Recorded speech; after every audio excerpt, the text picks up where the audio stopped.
the glad winter. And on their name, put some respect. Yeah. I think it's time for reality check. Yeah, reality check. Gotta get you back on cold. Reality check. For the young and the old. Reality check. Yeah, the heal your soul. Reality check. Get ready for the show.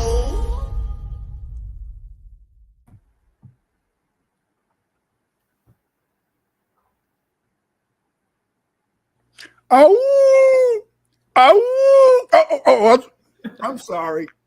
The moon is out tonight. The moon is out. Is it? Or yes, and it's bringing out the animal in me.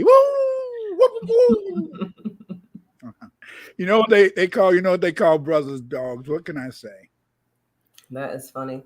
I've always wondered about that, but then I've never. Let me not say never. I've seen more like Hispanic men, and I would just call them all Mexicans if we were just talking between us. But Hispanic backgrounded people doing the cat calling with the animal sounds, and I've seen brothers like yourself doing such a thing. I think y'all use words, and then they really do making sounds. Yeah. I don't know. It's been a while. Back in the day when I used to. When I was going to college, I used to work with my father doing construction work, so, hey, watch the women come past. Hey, Yeah. Mess with the ladies and stuff. But, that's not cowardly, right? Or is it?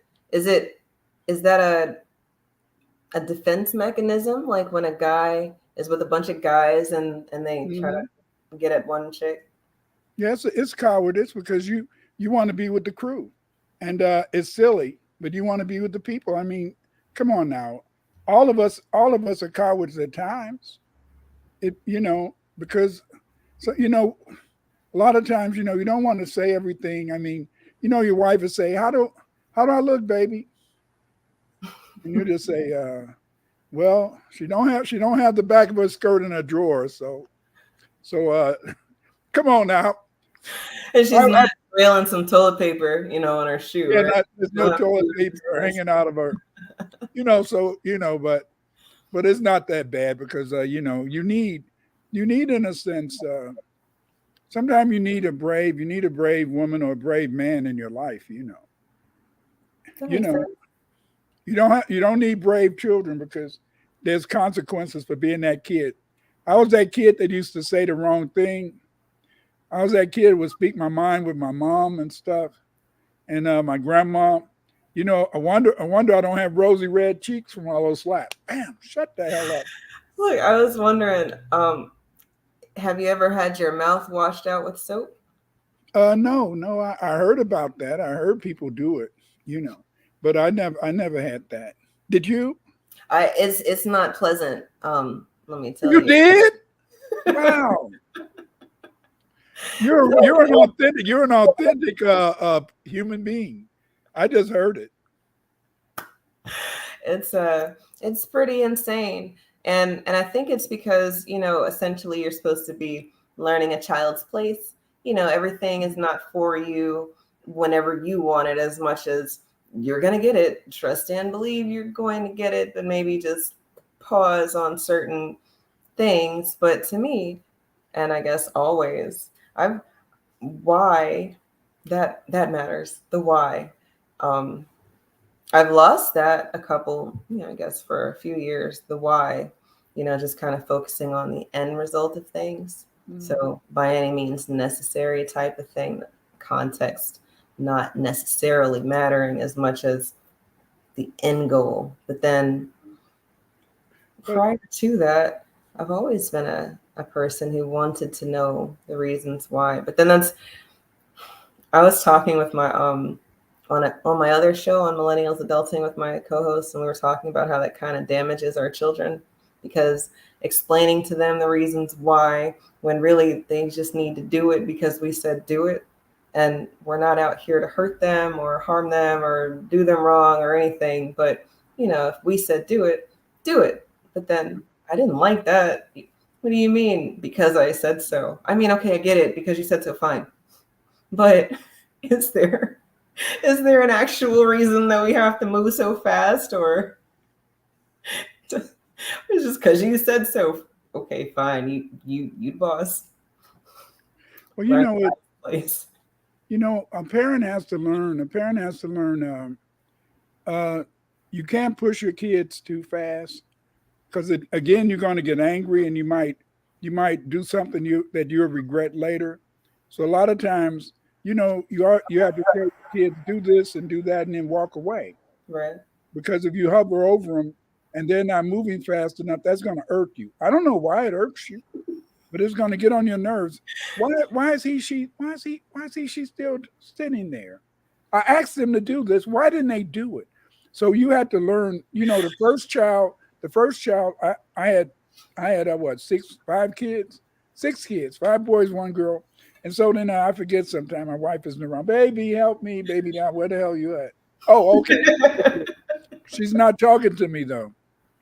But sometimes you have to remember to say things. But a lot of people they don't understand. Why are they cowards? They're cowards because they're human beings.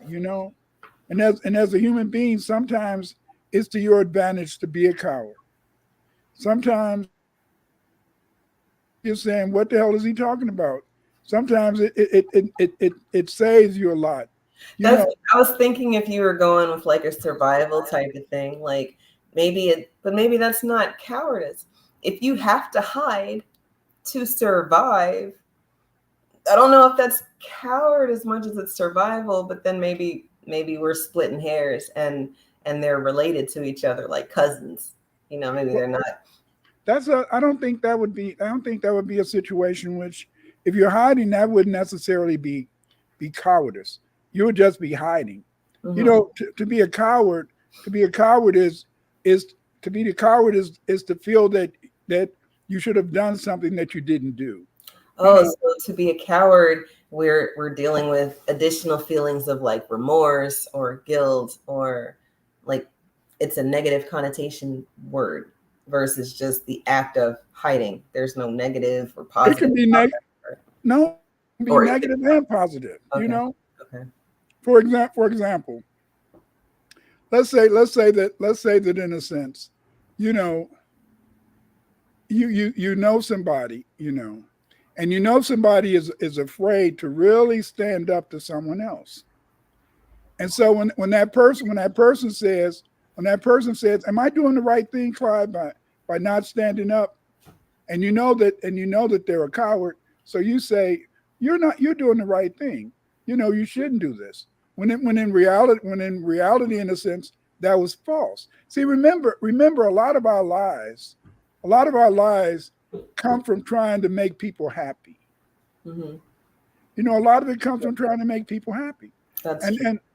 And so some things that may seem cowardly to someone else may have been positive in terms of trying to build that relationship. For example, you learned early back in the day that if you had a boyfriend and you said, your breath, you really didn't want to tell him his breath was bad, but the first boyfriend you might have, damn, you got some strong ass breath. The next one, you'll just carry some Tic Tacs, carry some mints. Hey, you want a mint, baby? You see what I'm saying? That's cowardice. Tell this woman that her breath is horrible, and they want to kiss me too. No, I don't want to do that. But no, you think of other ways. But see, that's cowardice. But is that a negative cowardice, or is that a positive cowardice? So it's complicated. It is. That is. Let's see. The person who lacks the courage to do or endure dangerous or unpleasant things. So, yeah, if your wife is saying, "Honey, do I look fat in this dress?"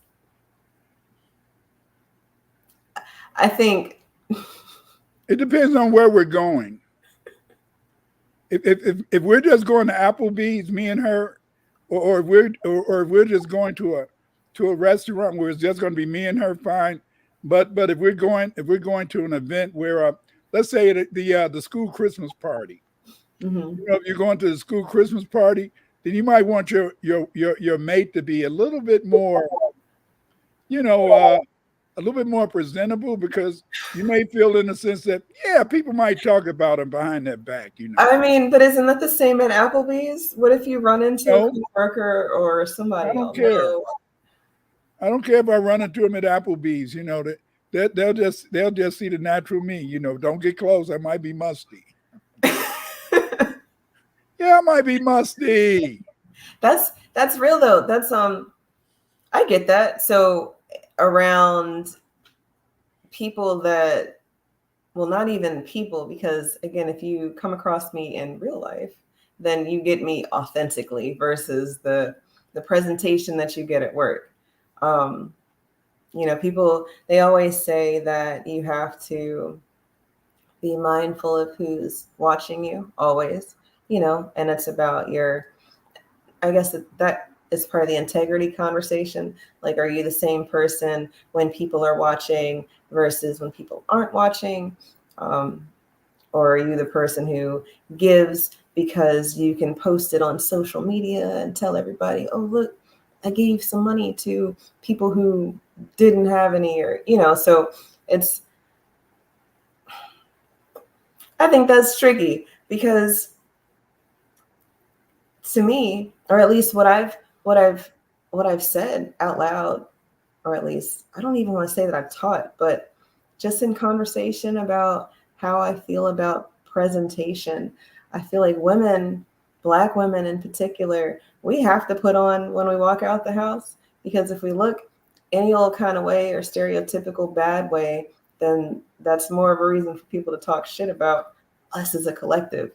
And then I don't know, you never know who you come across. It could be, I don't know. Children always speak to me at the grocery store. I mean, I'm not saying that I dress anything different than what I have on right now, but they always wave and smile and say hi and, talk to me. But I don't know if that's because of me or if it's just because I don't look like somebody who doesn't want to be bothered or It's you. somebody It's you. who's rushing or. Back in the day, when I was young, I could see auras. I don't see auras now. I used to could see auras, auras around people. Oh, And like sometimes, the energy bubbles and stuff.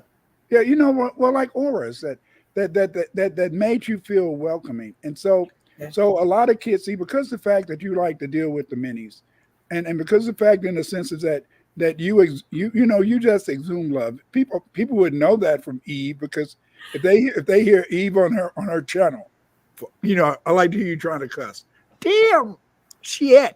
I love it. But anyway, and so but see, a lot of times kids, they see through the facade. They Mm. they see through they see through everything. And so then, because the fact in the sense that you exude love just comes out of you, then therefore in a sense, that's what makes kids maybe want to speak to you in the store.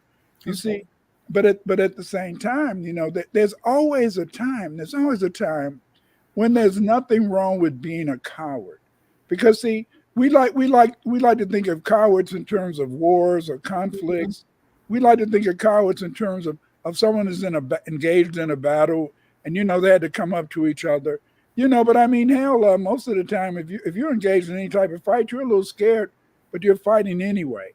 So it's not really, in a sense. So that's not really true, because if you've ever been in a fight, you say, "Damn, well, as a man, I can't let him get me on the ground. If he get me on the ground, he's gonna whip my ass.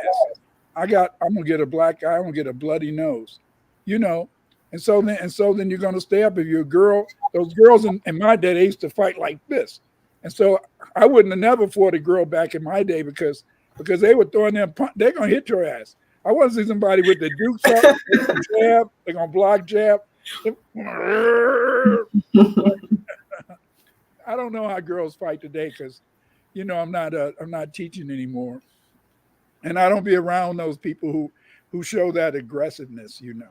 Right, right. But I can't tell you either because the girls that I'm around, they're not. I mean, they can get a little froggy a little bit, but they've never fought. I mean, if anything, it's been a lot of, you know, the boys roughhouse sometimes. But I teach at such a small school. It's such an intimate family type of environment. It's everybody's. It's a village, you know, essentially, and it's all hands on deck. And I love how many students I get to impact and how they kind of grow up with us, essentially. You know, if they're with you for 8 years, you know, specifically, they've grown up with you. You're part of their family, or they're part of your family. It's a family affair. But yeah, girls with them, that's dangerous. I think I would be afraid to fight now because there's a lot of men in dresses, and they not afraid to fight. a lot of trans are. I might be afraid to fight because of that. You know, so call me a coward. I do not want a man in any sort of dress whooping on me. You know, that's not something that I want, and I don't care what the conflict is. Like, if we down to fighting, something wrong, something very, very, very wrong happened because I'm not a fighter. I do talk a lot of shit, and to that point, you know, we were supposed to talk about this last week, but to me, I talk a lot of shit, and I don't mean like I can't back it up, but I do think that with all of the delineation, I mean, we call it tethers left and right, but you know, off code Emmys, people like Jeremy, and people who will just get close to you to find out stuff about you. It's like, wait a minute, it might be a reason to walk around here scary because you don't know who the fuck you're dealing with at all, especially on this internet thing. So I like you a lot, but I don't know you either, you know, so it's like, and you don't know me either.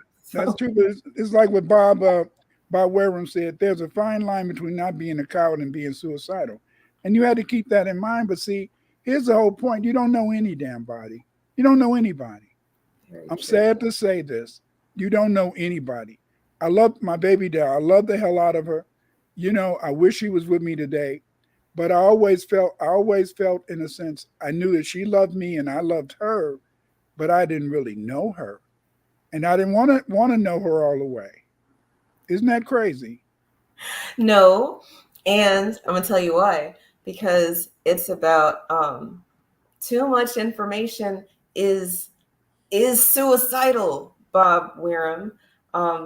When you know, you can't let it go. You can't turn back that page of knowledge. It's there now. Now, you've taught me about synapses and building synapses. And if you haven't done that, then whatever it was, it doesn't have a chance to get bigger or grow or whatever. You know, if you've seen Inside Out or whatever, that kids movie, I think that's a good representation of how the brain, yeah. You know, and that's cool. But I didn't think about it when you were saying it last time, but the kids, they've been on me about saying it. So I'm like, all right, I'm gonna watch it. But, you know, when we have an opportunity to do or not do, and then we're thinking about the reasons why we did or didn't, I think that once you know, you can't not unless you are going against yourself. For example, do you eat hot dogs? Yeah, you know. Do you eat any kind of hot dogs, or is it you have to have a specific brand of hot dog? It has to be a beef hot dog. Why does it have to be a beef hot dog? What's that? Why does it have to be a beef hot dog? Okay, because when I became a Muslim back in the day, I just ate pork. I just ate beef, and I ate beef and chicken, and pork would make me sick over the years. So if I tried to eat pork, it would make me sick, you know. Okay. So then that's why I mainly eat beef hot dog, maybe turkey hot dogs too. You know, it's no good. I know it's no good for me because it isn't because That's where I was gonna go. But what I've learned is that people like hot dogs, so then they do this level thing.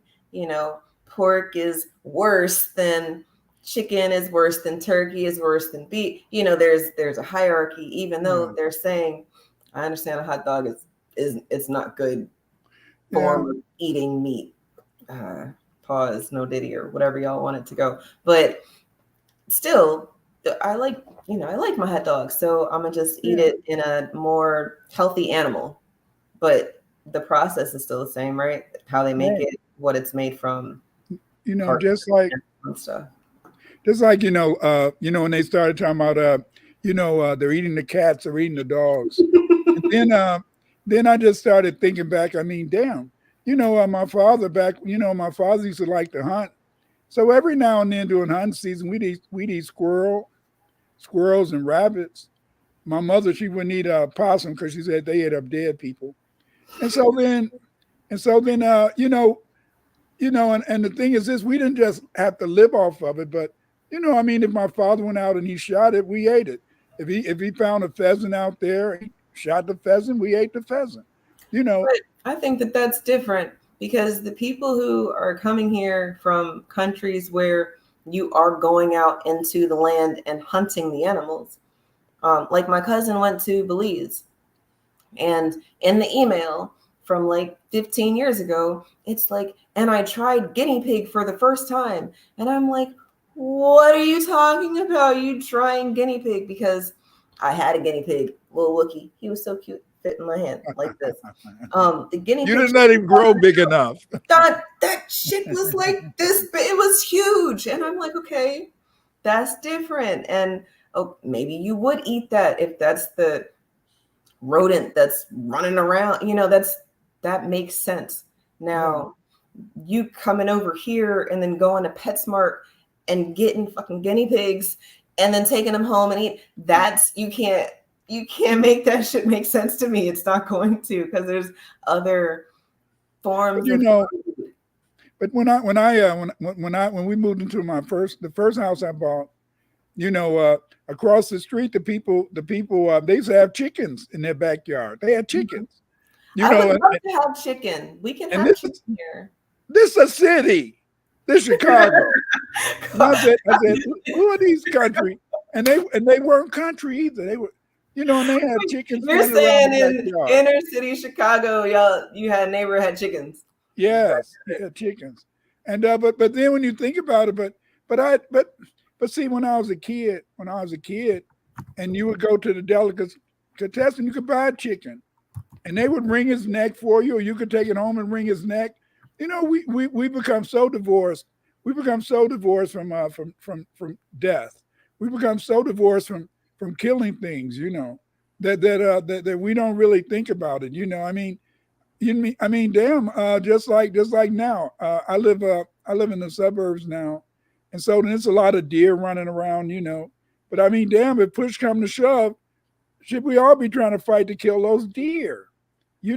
That's very true. That would be the wildlife game of choice. But I'm sorry, I'm from DC. I grew up with pigeons, and when I went to college, I wouldn't eat a pigeon. No, I'm. That's not. Oh, yeah. I've seen some videos. No, when I went to college and came home, there were no more pigeons, and it's been years since I've seen pigeons, and I don't know what that's about because they're not on the extinction list. What happened to the pigeons? Where are the pigeons? I don't know. And I don't know either. I'm saying, if you look at now in 2024, you've got Trump saying they're eating dogs, they're eating cats, right?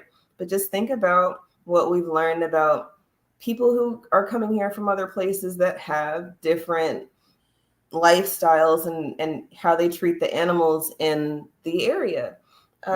My neighborhood, the original neighborhood I grew up in, was taken over by Mexicans. And actual Mexicans. I'm not being a bigot at this point. They were really Mexicans. And they had the shit in the front yard and, the Sanford and Son look. was my neighborhood. My parents said, hell no, we are moving out. They're taking over the block. And I say all that to say that that's about the time that I stopped seeing goddamn pigeons. And the way we went to the last time I went to the beach, Dr. Winters, there were freaking Mexicans. They might not have been Mexicans. I'm sorry. They were Hispanic speaking non-blacks crabbing in the water that we were that we were swimming in.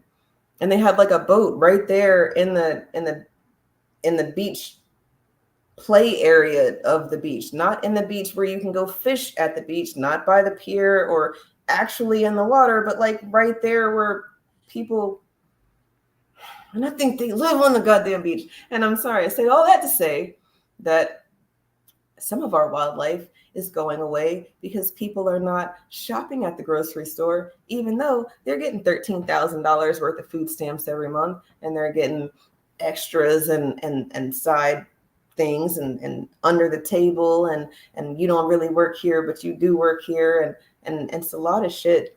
But it's how you cook. Very boldly. For example, Chin Monster, they say it's true. American culture do not eat whole fish. Most countries, the restaurants serve the whole fish to the customers, equal divorce from death. I like to look at a lot of Korean sci-fi on Netflix, and when you look at these other people, even in Africa, they usually cook the fish with the head on and all that. We're cutting that head off. We're gonna gut it. We're gonna gut it. We're gonna gut it and get the guts out. We're getting the guts out and we're cutting the head off. But a lot of people, the guts, the head, everything stay in there. I don't know how they do it, but this is how they see things. And is it wrong? But it's maybe our culture has become it's so much that's nasty. Some things you just automatically make you want to choke when you think about it. And it's kind of really tough. I mean, if a person knew what they put in hot dogs, they wouldn't eat hot dogs. But I know what they put in hot dogs, and I still eat them. But and it's crazy. But you know what I find now, Eve? What I find now is that a lot of times, in a sense, I be trying to find these Polish sausages that taste like they used to taste in the old days. Nothing tastes the way it used to taste. I don't know if it's because I'm old, or have they changed the recipes and stuff. And so you got to know they've changed the recipes on pretty much everything, right? Because everything has been cut and spliced and watered down and has additives and chemicals, and calcium is not calcium. They say that milk has calcium in it and you should drink cow milk because of the calcium, but cow milk doesn't have calcium. It's not in it like that for us as much as they fortify it with vitamins. And then, that's what we're drinking. So I think that a lot of the food is not as real as it used to be, but it's because of, I don't know if it's capitalism, greed, racism, white supremacy trying to dominate and control the population through genetic modification or what. But I agree with the being removed from death thing. When we told our parents that we were going to make our children vegan, they were very mad because we weren't going to be vegan.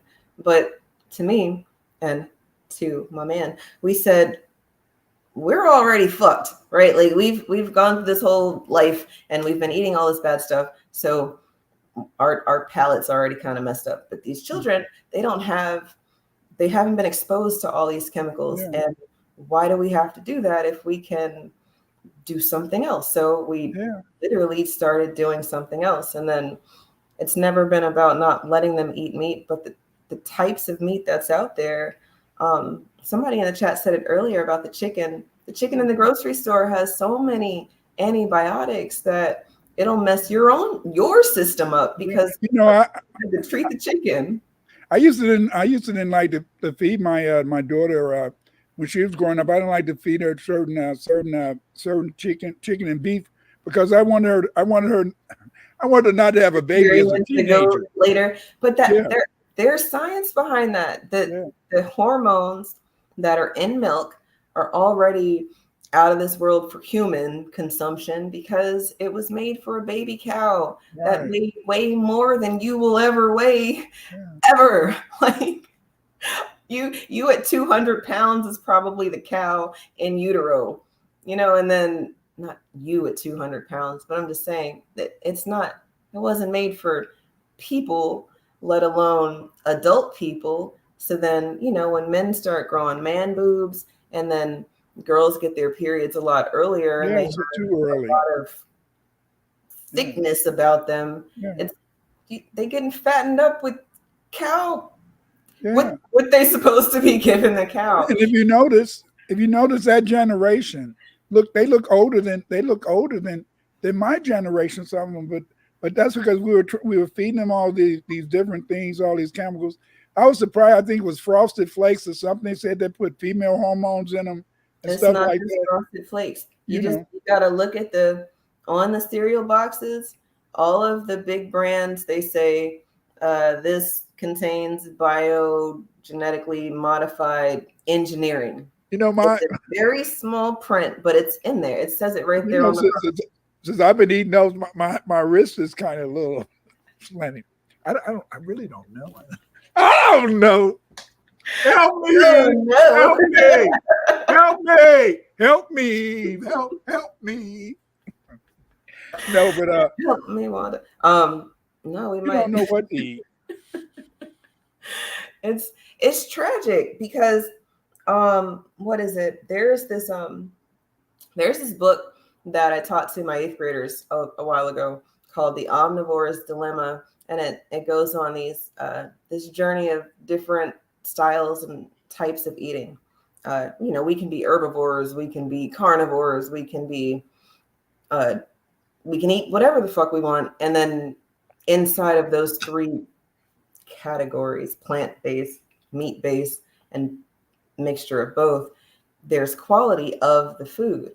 And then you can look up Quaker Oats strawberries and cream oatmeal here, and it's got like 15 different ingredients. You can look up the same brand, the same type of oatmeal in the UK or in European country. What's the country? Norway. What's the Aldi country? Is it Norway? Is it Germany? Sweden? I don't know. One of those countries. And it's like 3 ingredients, like oats, strawberries, milk, sugar. Actually 4 ingredients. I think that's it. Oats, strawberries, milk, sugar. That's strawberries and cream, oatmeal, Quaker Oats across the pond. Quaker Oats, strawberries and cream, oatmeal here is like oats. Fructose.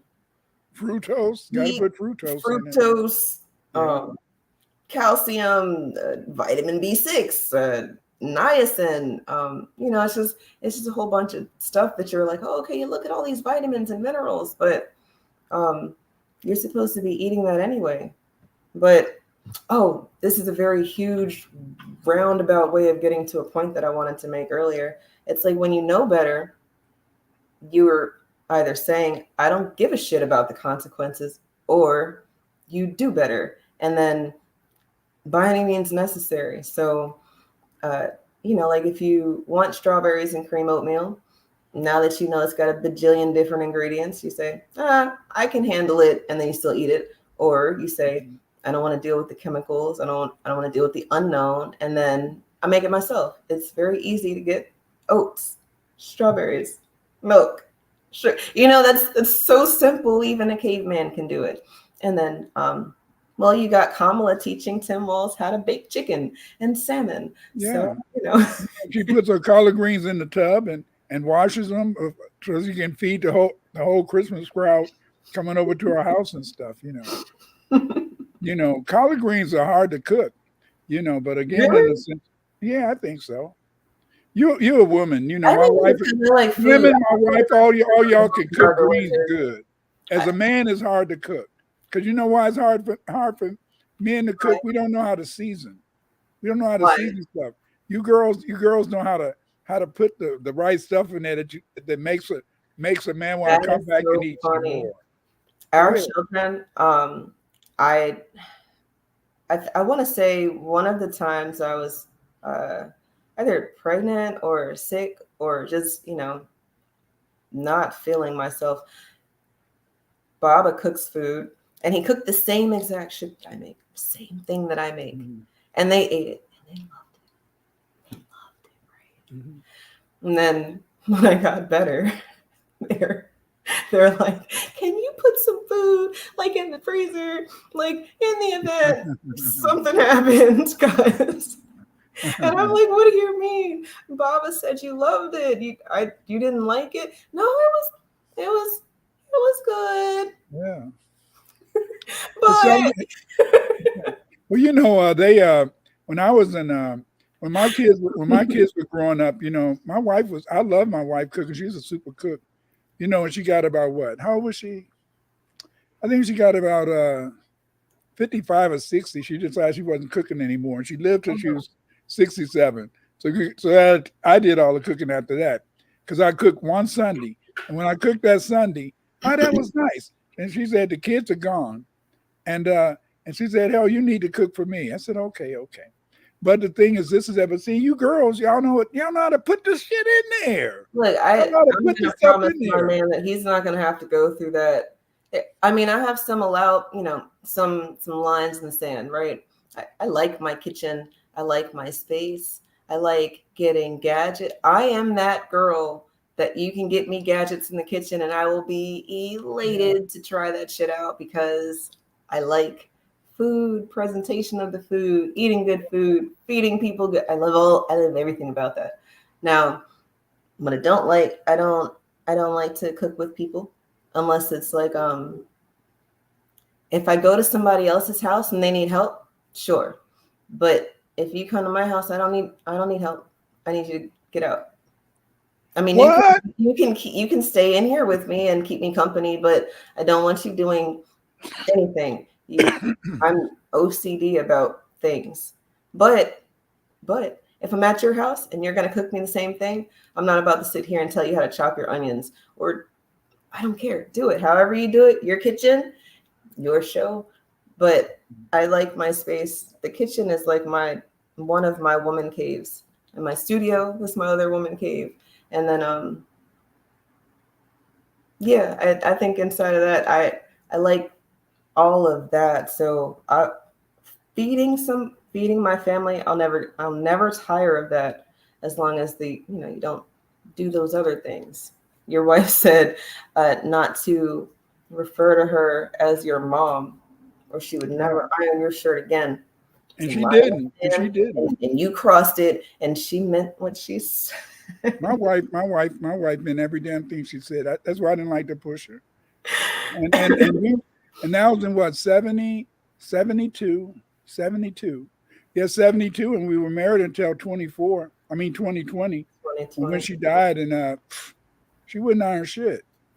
My wife, if my wife said something, that was it. That's why I didn't never like to push. You never asked her where your books were. No. But now if you could you can see my house. I got my books everywhere, And she would probably have a fit, but she's over there with her soulmate. So I can do what I want to do now too. You're not afraid of her coming and haunting you, knocking over some stacks of books and flickering lights and letting you know, hey, you know better, Clyde. Well, we decided we wasn't coming back to hunt each other. Like I told you before she died, she said that a younger Clyde and Diane, well, I don't know what our names are, was in Italy. So I don't know. So I was incarnated in two places so far, maybe incarnated in three places. I don't know. Might be a Chinese in New York. I mean, hell, devil, I don't know, and I don't care. See, that's the problem. That's the problem, Eve, is that sometimes you can get too much knowledge. And then when you get too much knowledge, it's bad for you. See, the worst thing that you can learn, and everybody, I didn't say this, so close your ears, but the worst thing you can ever learn is when you learn that God doesn't judge you. That's the worst That's the worst thing that you can learn. Once you learn that God doesn't judge you, it makes you very afraid. Mm. Because see, Will you expound on that? Because I think I know okay, what you mean, but I don't want to put words in. okay, this is it, is that all your life you're taught, you go to church and they tell you if you don't do good, God is going to punish you. If you don't live a righteous life, God is going to punish you. But you can always ask God for forgiveness, even on your deathbed, and God will forgive you. Right. So you got a dichotomy. On the one hand, you can sin, but on the other hand, God is going to forgive you. Okay. Oh, actually, let me ask this. This might seem Go like a ahead. dumb question, but maybe somebody in the room has this question. You're not just referring to Christianity. You're talking No. about religion in general, across the board. Essentially, God is forgiving, and as long as Right. you accept him, Shem, her, and it in whatever way or form that you believe, you're good. As long as you do it before you go. Unless you're a Jew. If you're a Jew, then God is for vengeance. Fuck them people over. If you're a Jew, that's different. I'm just saying. I mean, a lot of vengeance is in their Not religion. right. And right. I mean, the beginning of the Yeah. Bible is it the Talmud, the Torah? Yeah. Yeah, that's the God that makes things make sense. After Jesus, I don't understand things at all. The New Testament, I don't get it. And Cinna Monster said we have 6 copies on Earth. Do you mean like doppelgangers or 6 of you spiritually? So Clyde could be one of my copies. You could be one of my copies, like that. No. What I mean is this: is that that you split up. You split up. Your personality split up. This is how my view. This is my view, family. My view is that you're just Clyde, right? Yeah. My view is this: is that God in a sense was God said, hey brother, you want Clyde? Do you want to go down to Earth from home? I said, yeah. He said, okay, well you can choose. You can choose 3 or 4 different lives, because remember the Bible says that in the end, Revelation said the book will close. So since the book is closed, that means in a sense that all of us are playing some sort of role. So now I'm Clyde. I'm Clyde Ahmed Winters. Boom. So then because I'm Clyde Ahmed Winters, and I'm black, but I'm gonna be super black because that's what I am, because I'm black at this time. You see, and so then therefore I play my role. But at the same time, I know that because I'm playing a role, I know that God can't judge me, because God can't punish me. God can't punish me because if I'm playing a role and I gave him and he gave me permission to play this role, then therefore in a sense he would never judge me. So then the only person who can judge me is me. It's you. Right. Yeah. And so that's then scary. That's terrifying, wouldn't it be? Because you are the judge, jury, and executioner at that point. It's only terrifying if you had to play a role. See my role now. I'm not Clyde the Beast. I may have been Clyde the Beast in another lifetime, but now I'm Clyde in a sense. I know God exists, and because I know God exists, then therefore in a sense, my goal has always been to sit on the right hand side of God. I'd like to sit on the right hand of God. That's where I would like to be. But that's not on the left side. No, I don't want to be on the left hand. That's for all the fuck ups and stuff. That's what Diddy gonna be in. Diddy and the Black Authority, they're gonna be on that side. I don't want to. Man, look, is Diddy a coward? Oh, Diddy is a big ass coward. Is he a necessary coward? No, but he's a person in a sense who didn't understand power.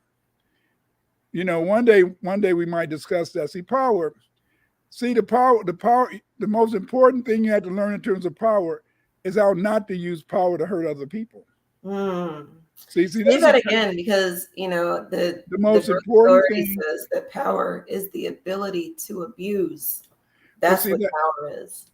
But see, that's the wrong attitude. Power is the ability, in a sense, the ability to power is the ability to do and to influence others. You see, and so then some of us have the power to influence others, and because of the fact, in a sense, you have that power, then therefore that puts a certain amount of pressure on you, either to be good or bad, or what you consider to be good or bad. As I said before, okay, it's just like, okay, we plan, and so I said, okay, Eve, we're getting our plans together, and I said, well, I'm gonna shoot you. I'm gonna shoot you when you get 20, and I'm gonna, and so then I can either shoot you or not shoot you. You see, Okay. just like I had when I was about what? How was I? I had a strong feeling that a woman was going to come up to me and ask for some food. I had this strong feeling for a whole year. You see, and then I was coming out of out of Pizza Hut one day, and this woman said, "I'm hungry. I want some food." Said, "Here, take the pizza." And so then after that, I stopped having that feeling. So see, sometimes you're meant to meet in life. For example, they say that on the other side we live in hostels, and see when you're a spirit, you don't take up space. Space, right. So that means that 1,000 of us could be in the corner of a room, and so then so then a lot of times you say, I think I know you. Yeah, I know you. And you know me, but this time we're not supposed to be interacting. So I'm over somewhere else and you're over there. But I know you and you know me, because you can feel that instinctuously, that instinction. And that's probably because we come from the same hostel on the other side. Right. Yeah. It's how you see life. See, I ruined my kids growing up. No. Yeah, I ruined. They would have to say, I'd have to talk to them, and they'd have to say, "Yeah, that old nigga ruined me." He did. I did ruin them because and preparing them for war. Because number one, I was preparing them for war, and number two, I was preparing them to be responsible. And how is that ruining? You're ruining people because that sounds like preparation. Think about it. Think about that time. Think about that time. You was with some of your friends, and they were going to do something that you knew was stupid as hell. Maybe they was going to knock on somebody's door and run, or something so utterly stupid, and something that you wouldn't do. But because of your cowardice, then you went and did it with them. Then later you regretted it. But at the time you did it, you felt that you were being part of the group. You were being part. You was being cool. See? Okay. And see, that's why I said that. That's why when you thought of the topic coward, you said, that's an easy topic. No, coward is not an easy topic, because sometimes it's good to be a coward, and sometimes in a sense it's not good to be a coward. But all of us are cowards. We're all cowards. Baby, how do I look in this? Am I too fat? Damn yeah, you haven't been doing exercise, baby. Your stomach is hanging out. And that skirt is stuck in your drawers. Pull it out. How sometimes you go to the bathroom. Women go to the bath. Well, women sometimes go to the bathroom out at a restaurant, and they'll come back out, and then they'll when they got dressed, they'll sometimes have that skirt or something. It ends up somewhere it's not supposed to be. And then you hate it, but then somebody be nice and say, just take it out. Kind of whisper or something. Right. And so then that's why I said that in terms of cowardice is good at times. It's good to be a coward, because see, sometimes in a sense your cowardice can save you. Yes, it can save you. I'm not saying it can't save you. I think that it's very gray, because is it cowardice or is it sensing a bigger picture, like you are above a shallow interpretation, or something that might be superficial, because you're going for something deeper, something bigger. So honey, do I look fat in this dress? Essentially, I feel like most women who ask that question know they look fat in the dress, but they just want some sort of validation that they look good. And the smart men tell them that they look good. They don't lie about her not looking fat. We all know you fat. You know you fat. I know you fat. You was fat yesterday. You was fat when you woke up today. Like, but when you look in the mirror, you don't do that. When you look in the mirror, you don't see the fat. But that's what I'm saying. Yeah. If he likes her and he's into her, she's not fat to him. And really, either he got stronger and is able to lift her up, or he's got her so far removed from that sort of affection. He's not going to pick her up. He's not going to. And she's not going to feel any kind of way about it, because it's understood. She weighed 300 pounds and he weighs $150 soaking wet. It's not happening. I knew I was finally old. I knew I was finally old when I couldn't pick my wife up. When I couldn't pick her up over my head. And so I said, damn, I'm old now. Because I couldn't pick her up, and it was sad. It was sad. It was very sad to me. Because see, you always want to feel that you can pick your wife up, you can hold them. I don't know about those guys who have wives who are 230 and 240. I don't know what the hell they think. Maybe they want their wives to pick them up. That come on now, maybe they do. And so then, but then in a sense, and so that's what I felt. I felt, damn, I can't pick her up. I'm old, And see, the thing is that I was talking to somebody the other day, because sometimes I just harass people in the street, at the store, and say stupid stuff, and it's just that, but you just think about these things. You think about what is all this about, and sometimes you need to be a coward, because by being a coward, it saves you from maybe hurting someone's feelings, or in a sense, it saves you from maybe jeopardizing them. Like my wife, she's always saying, Clyde, just don't get me killed, just don't get me killed.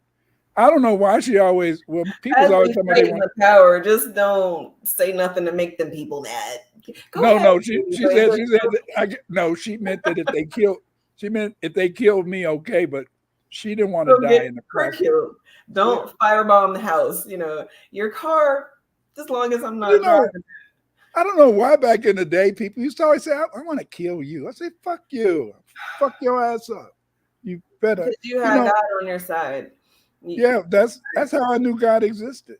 Because see, I had too many people say they wanted to kill me. I had too many people put guns in my faces.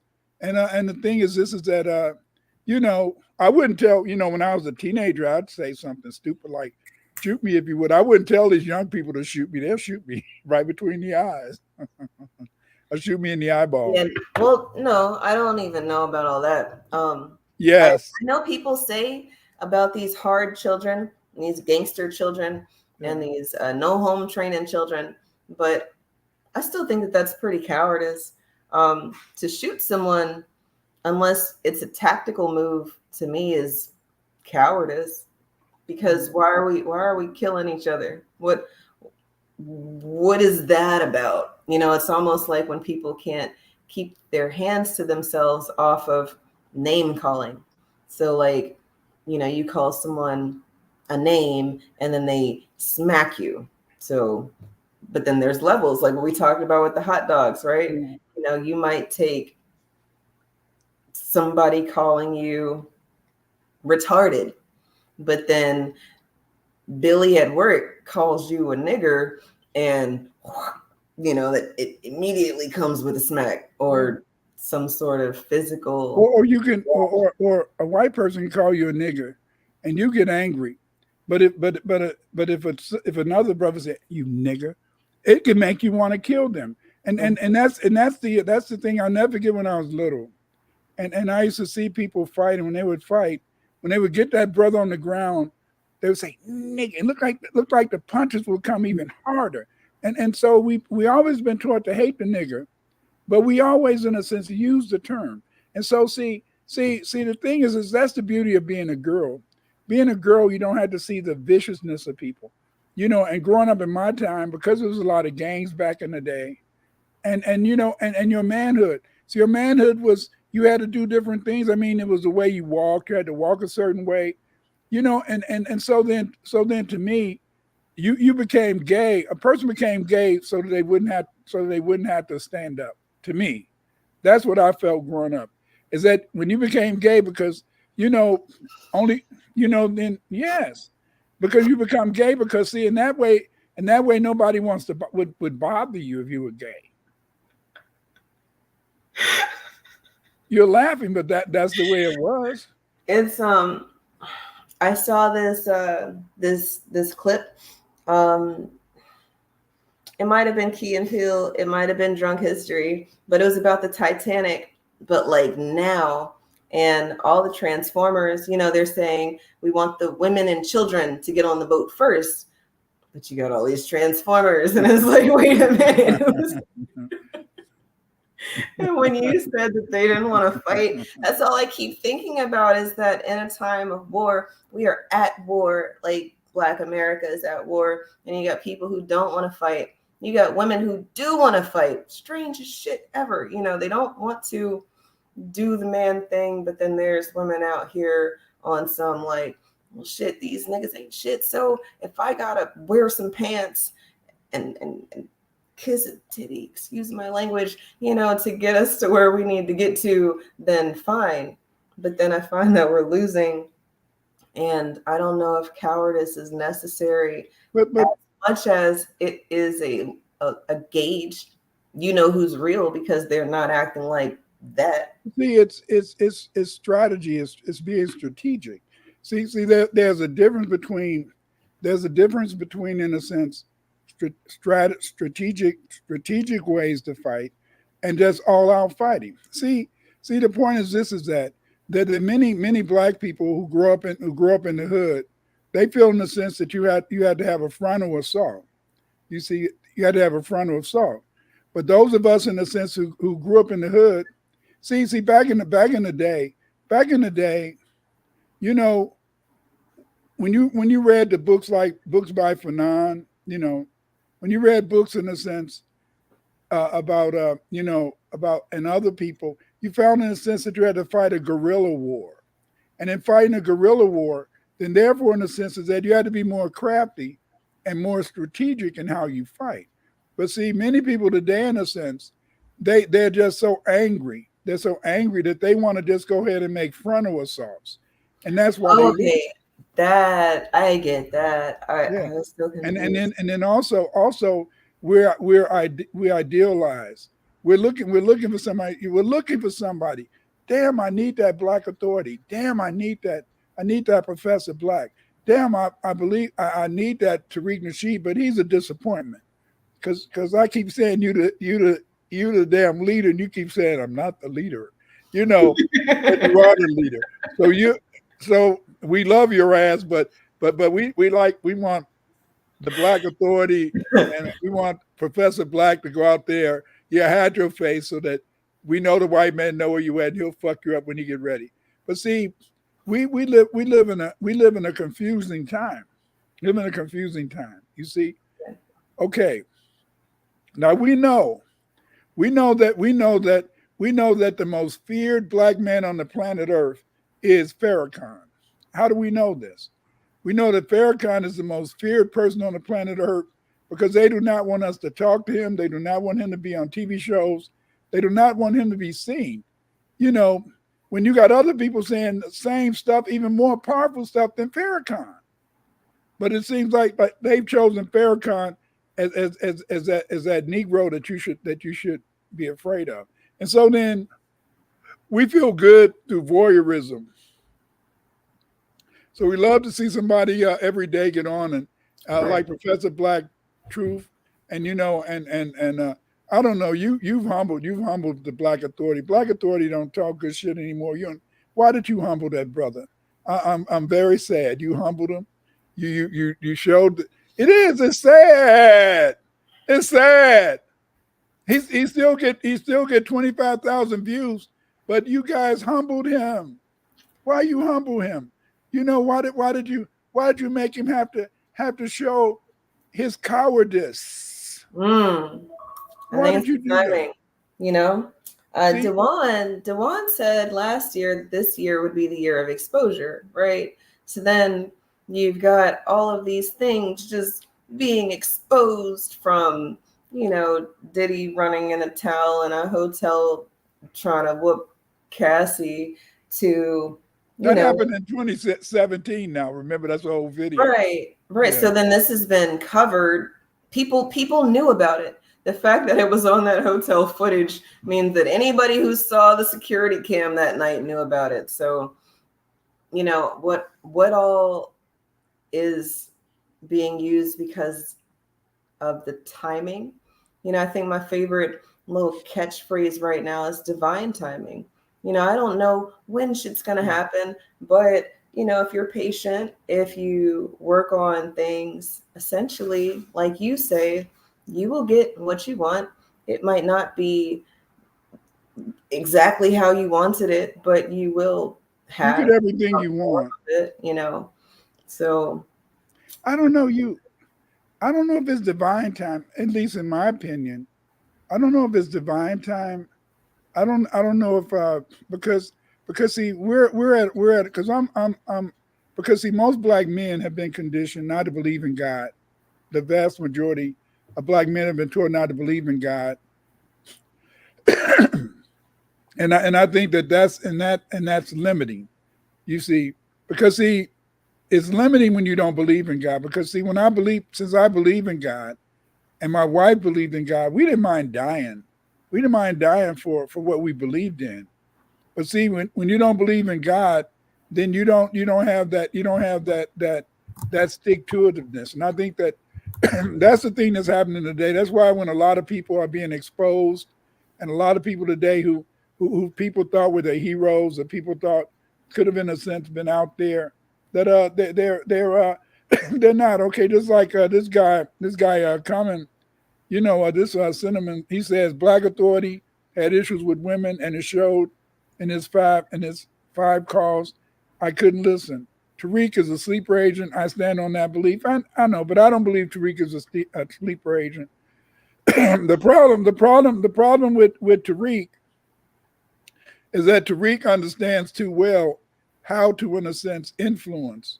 You see, and Tariq confuses white people, and he does. He confuses white people, and he confuses white people because he says everything that a leader says, but then he says he's not a leader, and then all the people say, yeah, he's not a leader, but he's the leader, but he's not a leader, and so then he confuses white folks.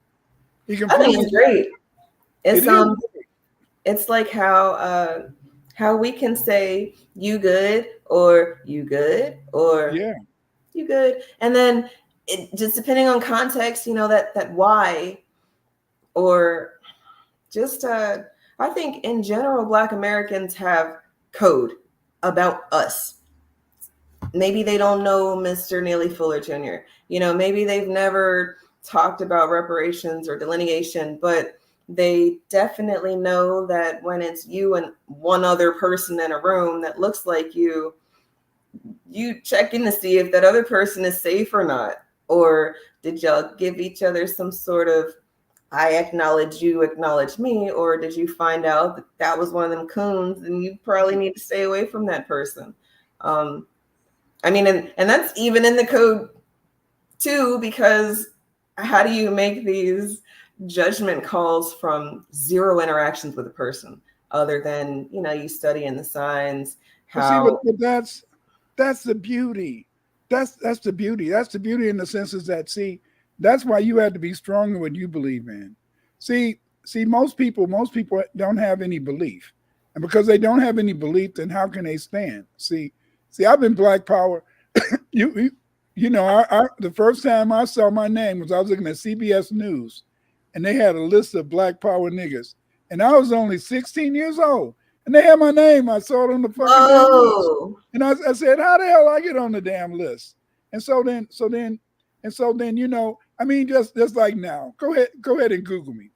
If you Google me right now, the first thing that's gonna come up is Rational Wiki. And read what Rational Wiki says. This is the Black, just read it out loud if you're there. Honestly, maybe it's because I don't Google's Let's not put my it. search engine. Go down. Go down. It's they Rational Wiki is usually the fifth item under Clyde winners. Is they always have Rational Yeah, Wiki. it's the third one. Yeah. But before And Rational Wiki, read what it says. Read what it says. Rational Wiki says that you are an African American black supremacist crank. See, see, but the point is this is that and this guy he's blocked people from doing Wikipedia pages of me, you know, and he's blocked it because he's my last nemesis. He's the last nemesis.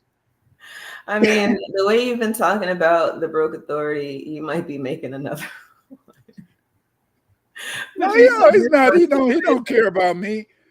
He don't care about me because he feels that I have no authority. He's the authority. Oh, And the thing is this is that he been neutered and stuff. Y'all neutered the brother, and so I mean, at first he could talk. First he could tell men how to deal with women. He wanted to take Kevin Samuel's place, but then you ruined everything for him and stuff. Because he, but you know what I love now? I love now.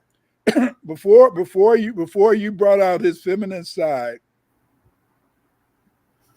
You see I paused, didn't you? You know, he could not interview a woman on a show.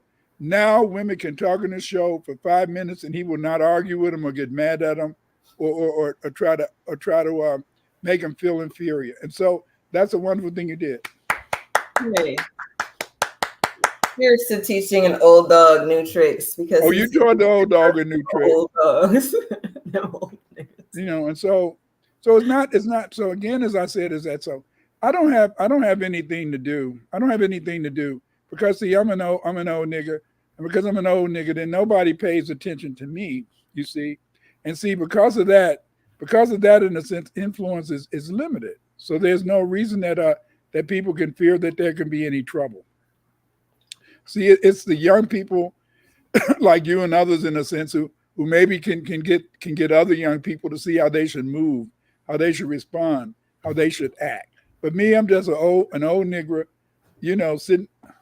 I bought a new couch, if you notice, sitting up. Is it comfortable? Is it where we'll be in 32 days, 33 days? It's a comfortable couch. But the thing is this is that but I have to always remember to stay in my lane. And my lane is history. So I try to stay in history. Sometimes I deviate because some people have said, well, we want to do this show or that show. So I do the show with them. But the thing is this is that it's not that I'm courageous. It's not that I'm brave. And because see, the thing is that it's the truth will set you free, you see. And the thing is this is that people have been conditioned, you know, just like that brother said that he's sure that Tariq is a sleeper. You know, the point is this is that, you know, you can say, damn, you know, why? And the thing is because deep down, as a FBA, you cannot believe that these white people will allow you to talk against them and not try to punish you. But they don't understand. They allow us to talk because it causes confusion in your mind. Your mind is confused. You're saying, how can you get on here and talk this stuff when they say they don't want you to know that stuff, but then they let you talk that stuff? Something is wrong. See, you think too much. Stop thinking. Yes. It's so funny because that is absolutely playing both sides of the fence. And then, like, one of our first messages in the chat tonight, nobody knew we were live because my audience didn't get a notification that we were live, and your audience didn't get a notification that you were live.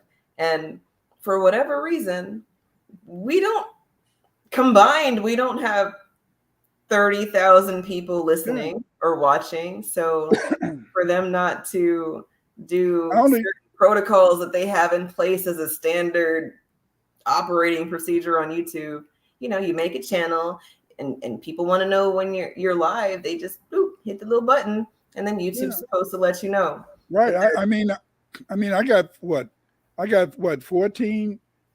15,000 subscribers, you know. But the thing You is, this should is have that, more people live with you, but I'd say that it's because they don't get the notification. yeah, they might not get the notification, but they can get the notification, but they might not show that they're listening. We don't never know. See, because the thing is, this is that I'm an easy person to block because I'm well. You saw what they said is, Rational Wiki is gonna always have me out there till that guy dies. I outlived all the other ones.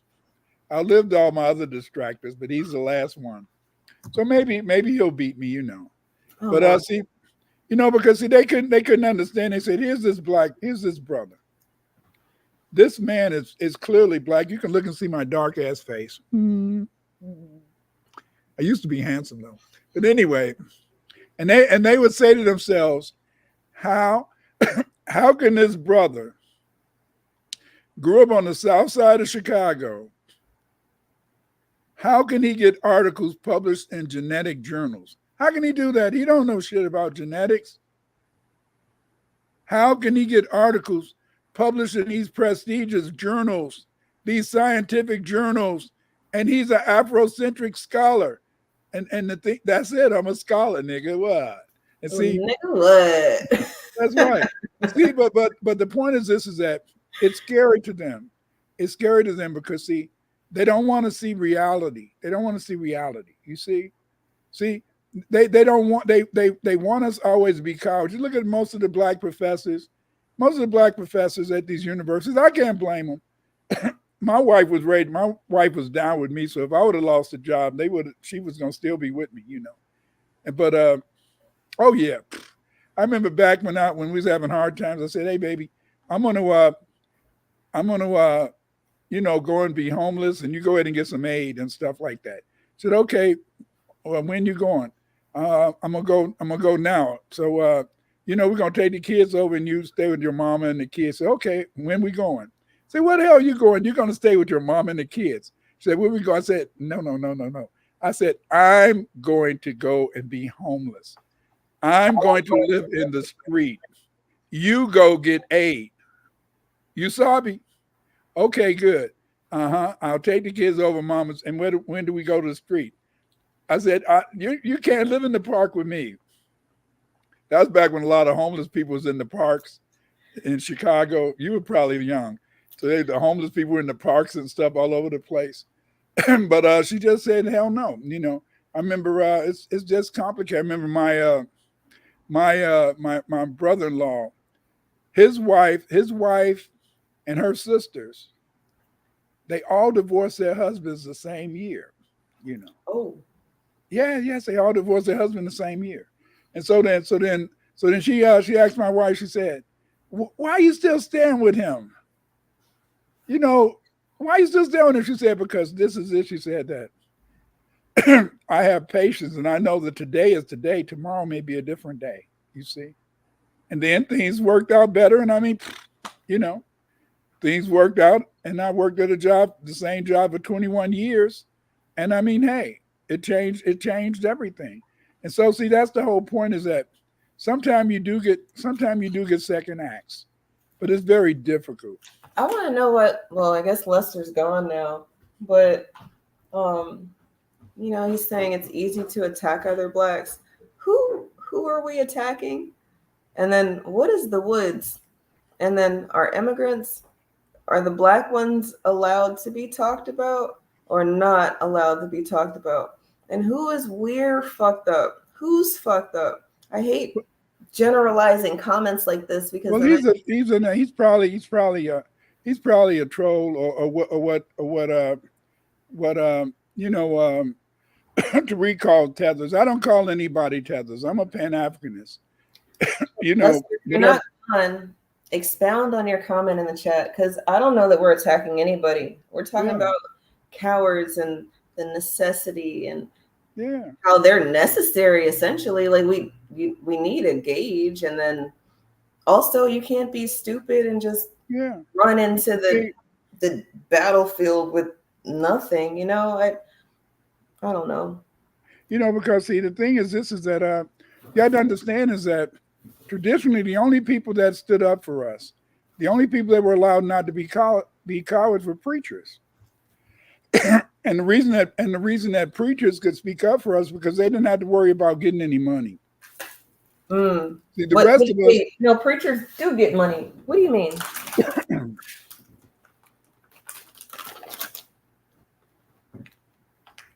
they had loyal congregations, and because they had loyal congregations, then the members in that congregation was going to support them with their monies. Oh, so you mean I got you.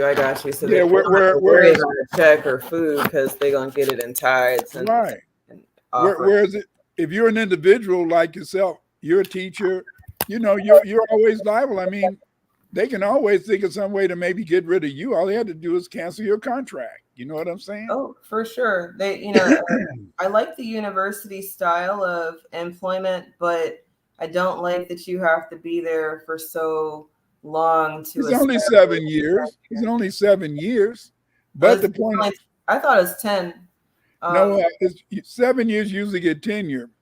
But what happens in a sense is that now, I think now, since that Israeli stuff, they're trying to knock a lot of people out of tenure. Mm-hmm, absolutely. It's more like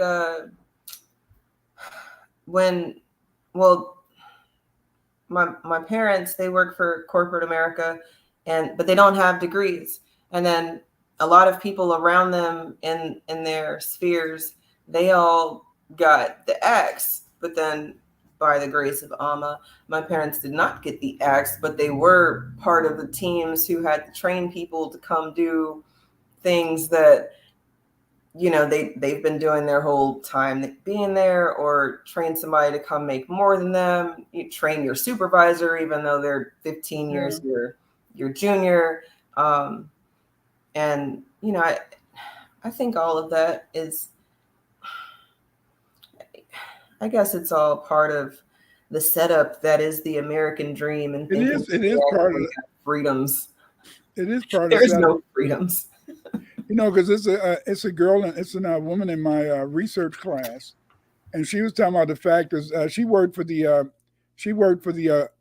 Foreign Service, and so she was talking about how very few Black people with degrees are in the Foreign Service, and and she's been around the world and stuff like that, but one of the reasons is that they don't want you really to be.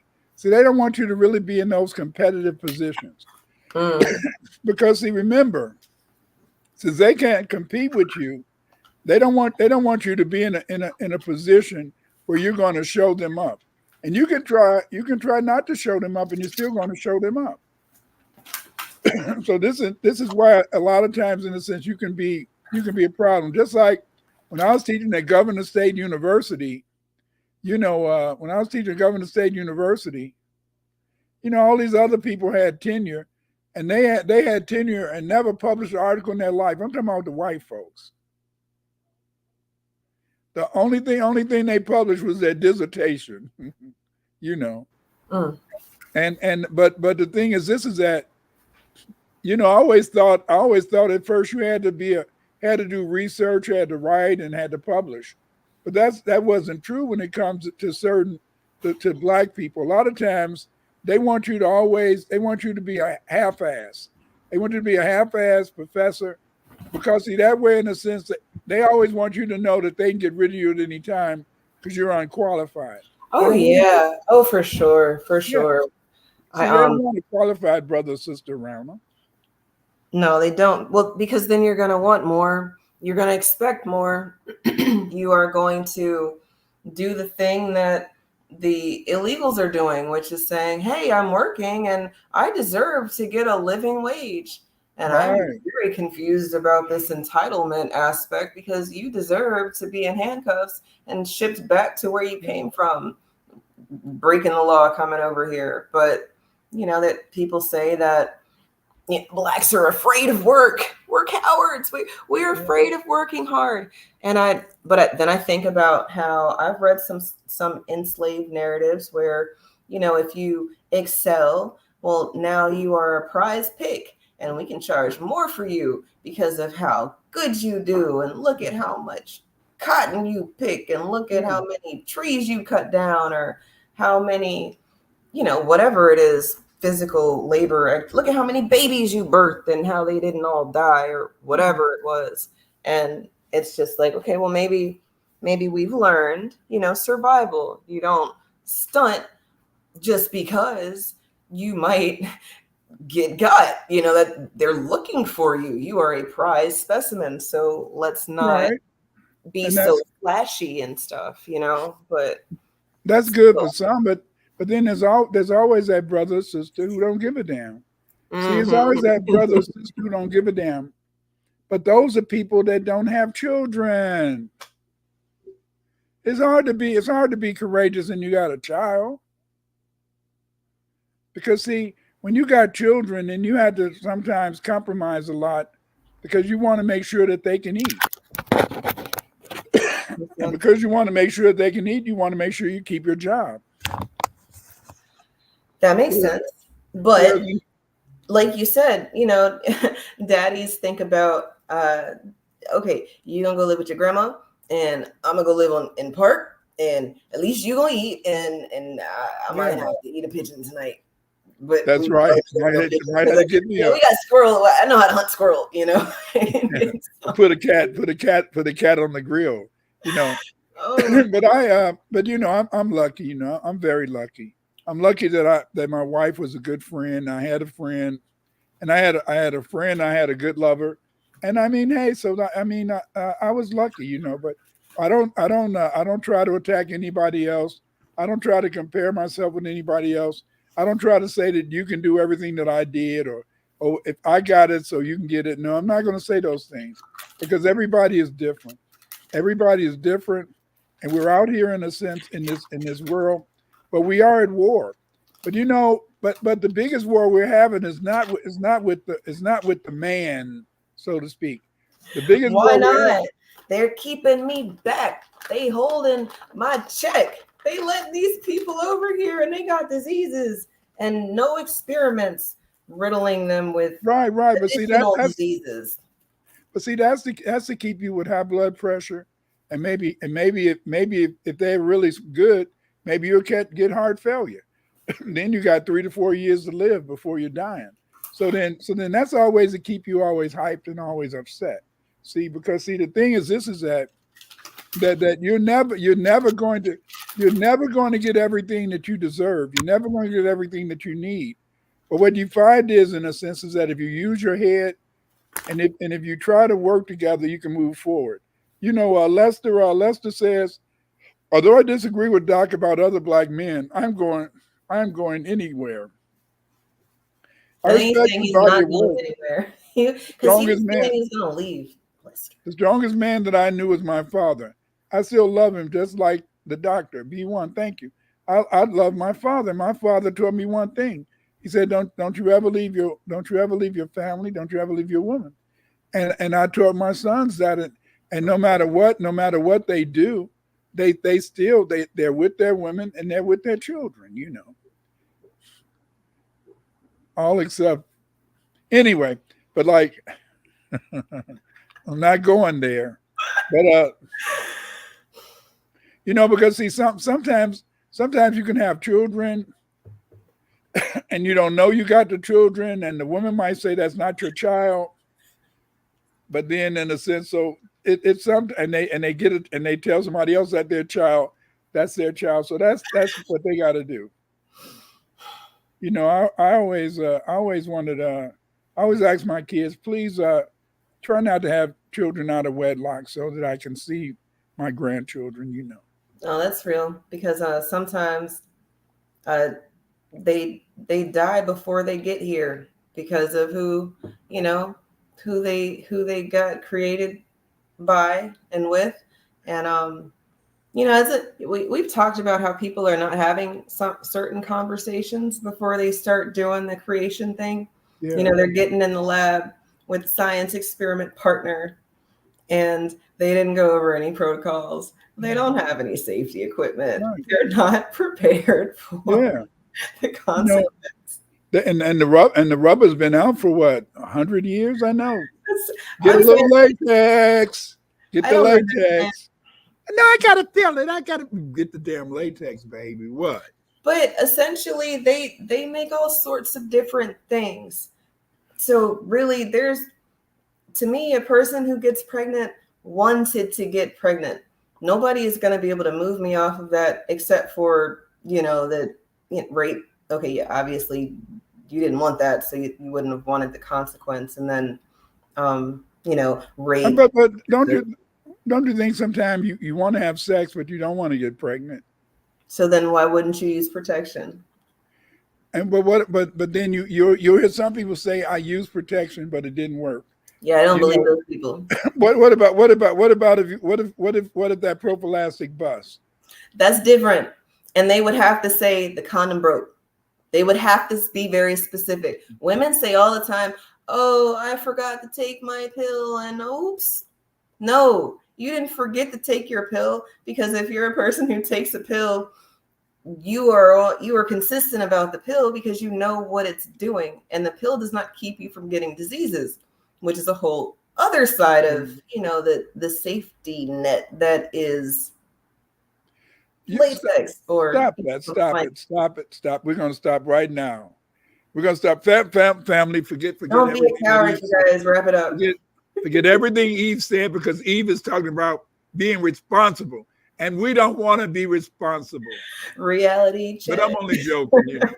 It's a reality check, because but you are right. Is that most of the time I do think that sometimes you want to keep doing it, so to speak, and so it happens. But it all depends. It all depends. I think that when a woman love herself and love her children, then I think that those children are going to be happy. But I think that when a woman doesn't love herself, or she wants to pretend that her identity comes from her man, then I think then those children will not be happy, because then the reason that woman may have had those children may have not been the love for the child, but mainly because of the fact, in the sense that they were trying to play a role for somebody else. So I think it's very complicated, because I remember, when I remember, in a sense, is that, like I hear a lot of people, like I think I hear a lot of men who've never been married. They say, yeah, the man should be fed first. When you got a wife and children, you always feel your children should be fed first.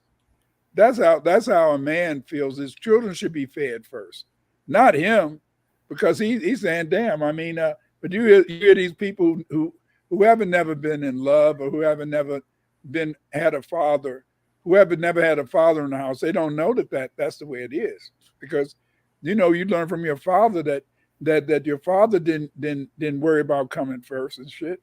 He got his plate maybe last, But the thing is, this is that for an outsider who doesn't know nothing about family and never been around a man in their house, had a father in the house, they don't know how these things are, That's pretty deep, because well, I didn't know we were going to go through with the conversation. Parenting, brave parents, coward parents, in your face parents, and tiger parents. It's so strange that we could go on a journey, a life-changing journey, that is to bring another life onto this plane, and then not have a plan for them, but know that there's all sorts of things trying to get them. But did you have a plan for every baby you had? Hell no. It just no, because one time it was 2. Okay, 2 out of 5. Okay. Well, I'm saying, like, all of the babies that I've birthed, it was, we wanted to have a baby and then stop using protection, and then boop, there's the baby. First 2 times I was already married. The second 2 times, it's so strange to be ready for a baby and then to have twins or triplets or multiples. How do you do that? You was ready for one, and then I I bow and respect you. I always wanted twins. I could never have twins. They had to always come separate. I wanted to get two at a time. I Why? I think if I get pregnant again, it'll be twins again, because they say that, as you get older, you start dropping more eggs, more than one egg. I guess your body's trying to get rid of them or something. I don't know, but you still drop a lot of eggs. It's how it's the sperm. Remember, it's the sperm got to reach that egg. True. Right. That's why I felt. That's why back in the day I felt that I controlled. I felt I controlled in a sense, boys and having a boy or girl. I really believed that. Now I don't believe it so much, because now I don't believe it. But back in the day, I did believe it. Now I just feel you just have that boy or that girl. But I felt I could make the boy. I felt I could make the girl, and so that's what I did.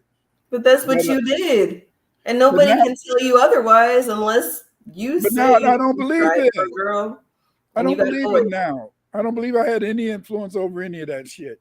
It's just that my kids said, "Hey, I want that man to be my dad. He's a fool. He's kind of silly, but I think I want him to be my dad." Remember you choose. They say you choose your parents. You choose your parents for sure. Yeah. For sure. And so then, he might be fun.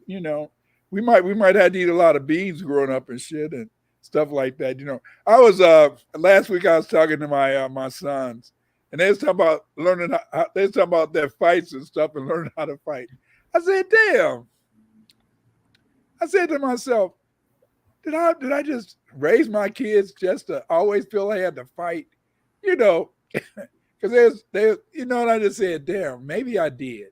But I had to admit I was training them to be warriors, and but the thing is this is that it's kind of interesting. But I know now that my wife blessed me. She didn't have to have those babies for him. You don't have to have the babies for your partner. You don't have to have those babies for him. And down the road, in a sense, he might say, "Damn, I'm glad these kiddos are around." You may not really, in a sense, have that much time for them now, or you may think that you got to go to work or whatever. But again, in a sense, it's there. But it's what do your woman want? What do your woman want? What do your woman see? And that's the beauty. That's the beauty. That's the beauty. See, that's the beauty. Is that sometimes we can be a coward and sometimes we can be courageous. But what is the difference? How is this person more courageous than someone else? Or even maybe if we're not gauging each other against each other, the why, like, why do I feel like I should have said more? Or why do I feel like I shouldn't have said anything? Like if cowardice is associated with regret or remorse or just this feeling of helplessness because you can't do anything about your situation, then maybe we do something to address that, Cowardice is a happy time too. Shit. It's a happy time. When your boss is getting on your nerves, and then you in your mind you say, I wish I could just punch him in the damn nose, or I wish I could choke her. Yes. and then you let them talk to you like you're a piece of shit. And then you go home and you say, I won because I kept my job and the kids are going to have food on the table. They're going, back when I was growing up, and even when my fish and spaghetti on Fridays, chicken on Sunday. I can go to anybody's house when I was a kid, and I knew what was going to be on Friday and Sunday. I knew what they was going to cook on Friday and Sunday when I was growing up. Now you go to people's house, they might have all type of shit, pretzels lobsters and all that type of shit. Hell, the only dirty thing they ate seafood was a catfish. Now lobster, my dear. Bring on the what do you call it? Snail? the shells and Oh, stuff. the oysters and Yeah, the the. oysters. Yeah, Mhm. but I mean, it's I beautiful. learned about that. That's a black um not invention, but white people were not shucking and looking for oysters as much as they stole that entire industry from us.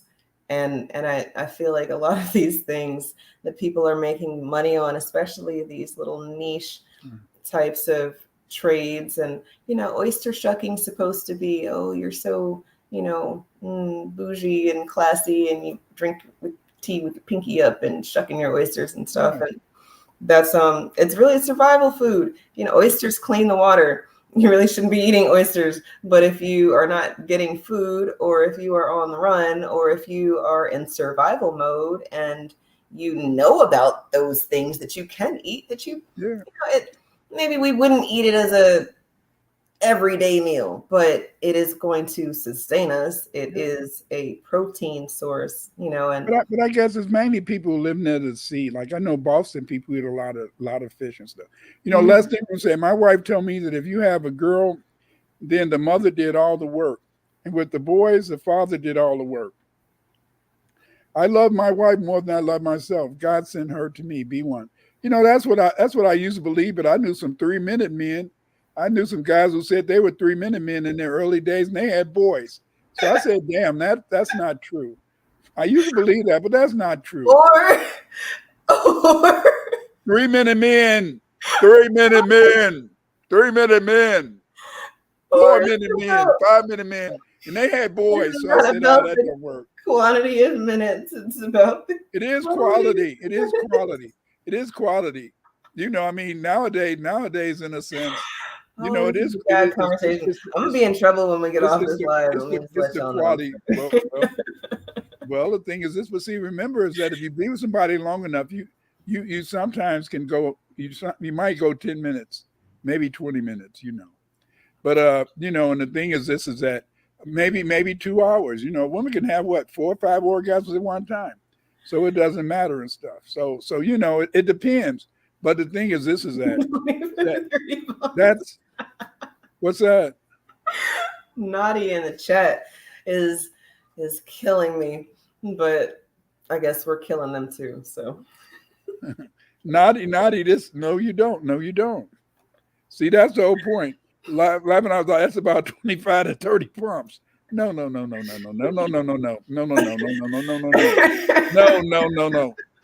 Pumping will get you nowhere. So,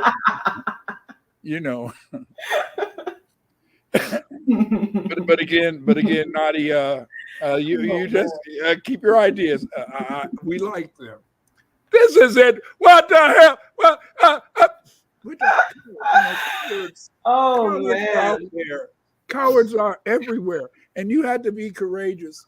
And how the hell did we get onto this stuff? But it is. I mean, you'd be surprised. You'd be surprised how many men it is that they're afraid to have a child. They don't want their woman to have a child. They're afraid because if they get a child, they got to be responsible. If they get a child, they might have to do it. Then you hear some people say, "Oh yes, I was with my wife until and then the children got old. I grew apart." No, you didn't grow apart. You know what drive people apart? They don't listen and they don't communicate. Yeah. Yes. No more communication. They don't communicate somehow. A lot of times they may work too much and come home too tired, and then they forget they got to talk to that mate. You see, and so then that's people don't fall out of love; they just stop communicating. Absolutely. Because love is you said a state of being, I said a state of mind. But who cares? But the most important thing is this: is that we have to understand that you had to be brave. You had to be. And I think it's really brave that when you think about that the average woman who can have children is not a coward, because every time she has a child, she's taking a chance that will I die. I mean, and the older you get, a lot of times, my wife, when as she got older, like our last son, how old was she? About what? 30. She's about 28, 29, but then it starts getting harder each time you have a baby, and then when you start getting in your late 20s, early 30s, a lot of things can happen. So it's kind of a very dangerous thing.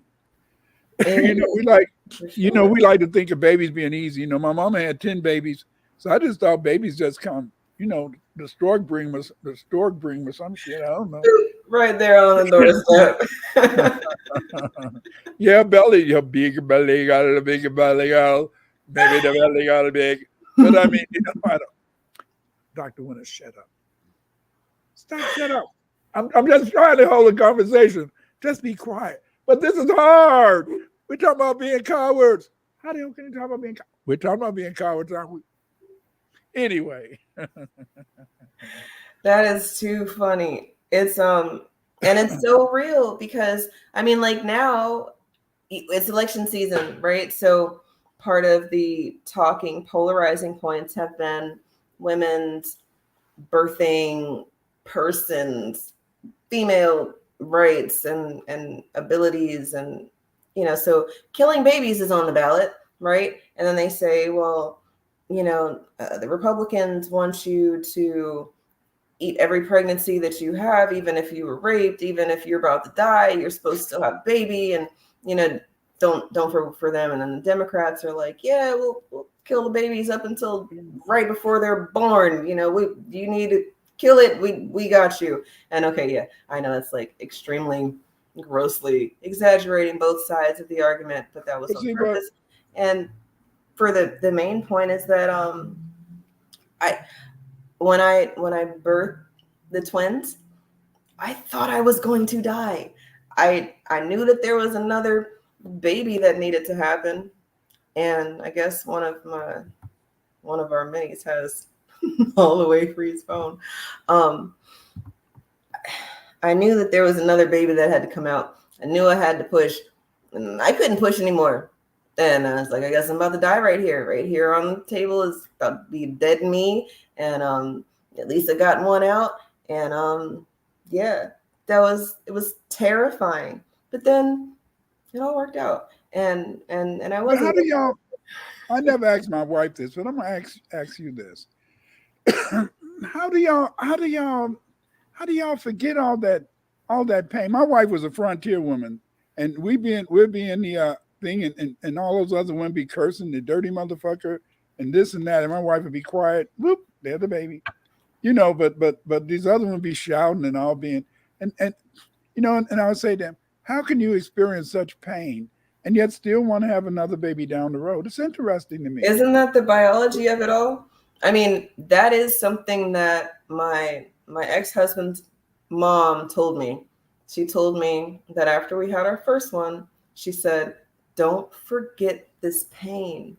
And with the first one, I had an epidural. So there wasn't really a lot of pain as much as there was pain.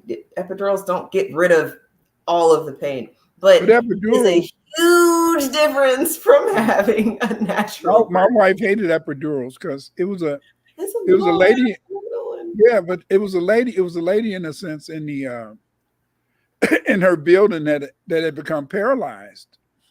Because if you move, because if they do it the wrong way, or if you move or whatever, absolutely, it can because she never liked that. I never liked it either, But I mean, but then sometimes in a sense, they do want to deliver the babies early. Just like my last grandbaby, they was choose the date, and one day my son's car was not working.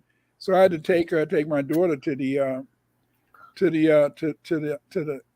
thing, and she was going for the they was taking the pictures and all that type of stuff, and they were saying, when are you going to go and call in so we can have a baby next week or soon? And I said, now they just come in and they ready to induce the babies. Back in the day, they didn't like to induce them too much, Well, because you shouldn't induce. Our bodies are made perfectly, and perfectly imperfect because nothing's perfect, right? But essentially, if your pieces and parts work, the baby will come when it's supposed to come. Yeah. And with my first pregnancy, they induced me at 36 weeks. They said that all of my numbers and levels were off and it was going to be an emergency situation and they needed to take her now. And I was able to get an epidural and push her out, and nothing bad happened. But what I've learned is that they make these emergency situations, and it is to Make money. have a bad situation later. They're setting all of these things up. Like if you have like us. Go ahead. If you have a cesarean, you can only have what, 2 or 3 at the most. If you have a right, cesarean, and then there's a whole thing called having a regular birth after a cesarean. I've never been cut open. Luckily, I've been able to, again, pieces and parts work. It's fine, but but it's crazy that we do forget that pain. But I think that if we remembered the pain, then we wouldn't have an earth that's populated, because it's painful now. Yeah. It's so crazy because one of my really good friends, she went and did the natural birth, like way more natural than I did. I mean, she did it at home. The most natural I got was no pain medicine, and I was able to be in a tub for a little while, and then after that I had to get out and push. But essentially, we're not supposed to be pushing either. That's unnatural. Our bodies will do what it needs to do when the baby's time to come out, but they put time frames on us, and then they say, it's very first world, fast food. You can order your baby to go. And now you can even pick the eye color and pick the hair color, and test tube babies abound. And you can have a baby at 52 if your womb is intact and, you haven't had a lot of STDs that would render your womb a battlefield that doesn't work. So it's so strange, but I think we exist in a cowardly time because of survival. People want to make it to the, they don't want to crash out, and then they don't want to crash out on something silly or something that other people don't agree with. We don't have a lot of martyrs, which is why Tariq's not a leader. He doesn't want to be a martyr. He's got stuff to lose. But if you let everybody here just off a default, like back in the day we had MapQuest, and you sent out the first directions, and then from there everybody got your directions, then you did lead everybody here just on some semantics. Like my sons, they used to play Dungeons and Dragons a lot back in the day, and and they would get together, and a lot of kids would come over to the crib, and they'd be I just said, how can they do that, and they get on the bench. Well, I'm the Duke. I'm the thief. You know what I mean? And they would sit there for hours, and even after a while they bought little figures. Okay, here I am. But again, in a sense, I think it builds up. It builds up though. See the hardest thing for some Black people to do. Like I always heard that Africans and Japanese don't have any imagination. That's what I always heard. I don't know. You see. But I think now the Japanese got a lot of imagination, because I like their anime and all that type of stuff. And so then it's how do you be practical? How do you be real? And I think that we're constantly struggling with this whole idea of how do I be me? How do I be me? And how do I allow you to be you? And that's a big problem. It's a big problem for me to be me, and for me to allow you to be you, or you to be you. And then you allow me to be me. It's very complicated, huh? Why do you think it's so complicated? If we're just supposed to be out here living our best lives, like you do you, I'm gonna do me, and that should be enough to allow it. Because you want to do it. Because at times we become cowards, and we be afraid that if we go overboard, we're going to lose something. I'm going to lose her. I'm going to lose him. So then, therefore, in a sense, I don't want to push it too far. You see, or I'm going to lose the love of my child.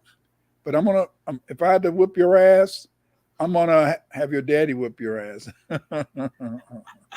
Yeah, mamas know how to, Yeah, like I didn't find out till later that a woman can get more just by by by just forcing her child to recognize his love for her than to whoop ass. I get good consequences off. I would have get maybe good consequences off being by being martial and stuff. Get the paddle. But see, a smart woman, if she employed the fact that her kids love her, she can have more influence, and that is the real psychology in a sense. See, because nobody likes to see their mama cry, and I mean they'll go overboard. And you know what? I don't think I ever saw my mother cry. I never saw my mother cry. Because a lot of times, you don't want to cry because then your kids will give up. Maybe if they damn mama crying, it must be really bad. I can't. If she can't make it, I sure in the hell can't make it. That's so crazy because I guess my man's family, they're more, you made my mama cry.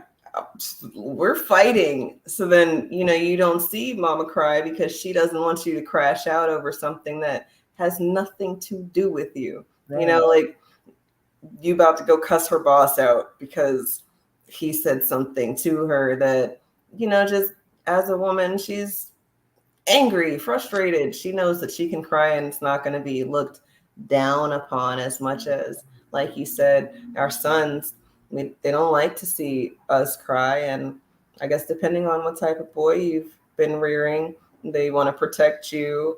Or shit, if mama crying, all is lost and we don't know what's about life. Everything is the ship is sinking. The ship is sinking. Ring, ring, ring, ring, ring, ring, ring, ring the bell, ring the bell. Right. And that's crazy. But I guess I kind of agree with just needing it to be a thing, cowardice needing it's a necessary pause. Because again, crashing out for something and it wasn't worth it. There's the saying, you don't want to meet your heroes. You don't want to meet your idols, because once you meet them, the veil has been lifted. They are no longer pestilized as much as you might still be fanboying or fangirling or whatever it is. And then you see them, y'all go out to eat and they chew with their mouth open, or they talk with their mouth full, or just some pet peeve that you just would have never, ever, ever thought about. And they do it. And that's your favorite person. But that fucker eats. That's why you can't idolize. Wait, what? This is how you looking for. That's why you should try your best not to idolize your people. And you should try to, if you have heroes, to make sure that you recognize that those heroes have feet of clay sometimes. And because see, many people are lost once they find out that the person who they really respected and looked up to was a piece of shit. But you got to just move forward. But anyway, some people said that we weren't going to be able to carry this conversation, but we've kept this conversation going for almost 2 hours about cowards. But again, family, thank you guys for showing up. Please, keep your head up. And I'm going to close the show with one of the videos made by Yoshi Mod, because I think it's really good. So I'm going to play that.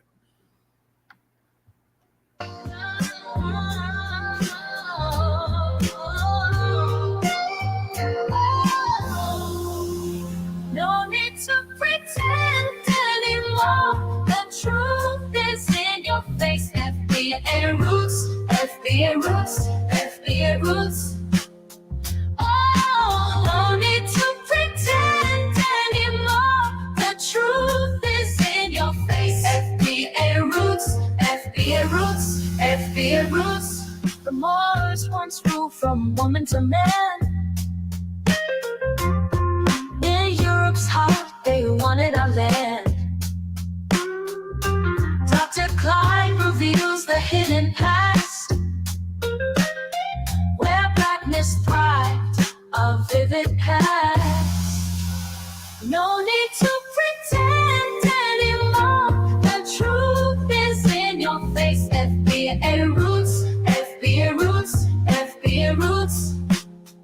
Oh, no need to pretend anymore. The truth is in your face. FBA roots, FBA roots, FBA roots. From rooms to moors, the truth is told. Stories of strength, being black is bold. Cultures blended, histories merged. A bond of funk, our souls converge. European tales, they twisted well to hide the truth, but their plans soon fail. See, Dr. Clyde's light shines beyond bright. We originals are righteous in this fight.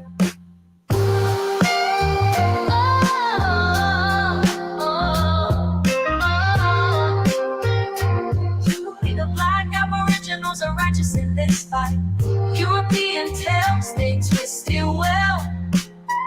FBA roots, FBA roots, FBA roots.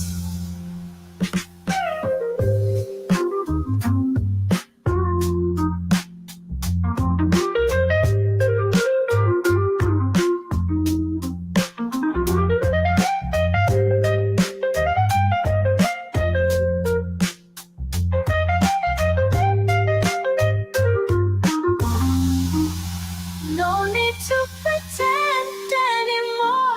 The truth is in your face. FBA roots, FBA roots, FBA roots.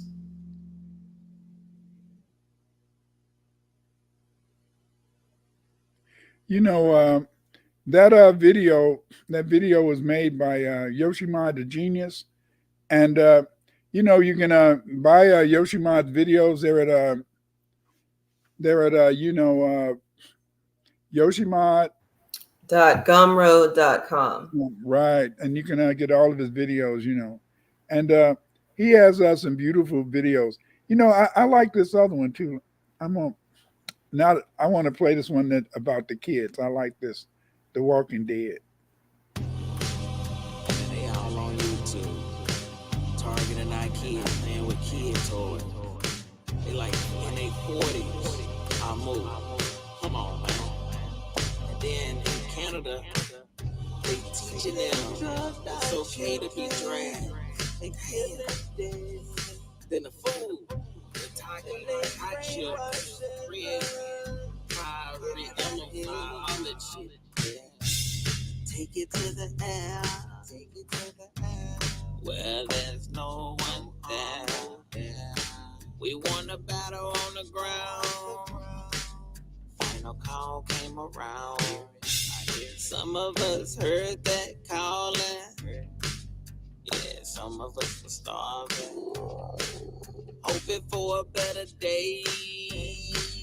Hoping for a damn change. Living secrets, revealing, healing, trauma, building, destroy it, save it, feel it, hear it, believe it, you are it, become it, comment, the old man, the whole man, told man, control it, I own it, they won't get, I'm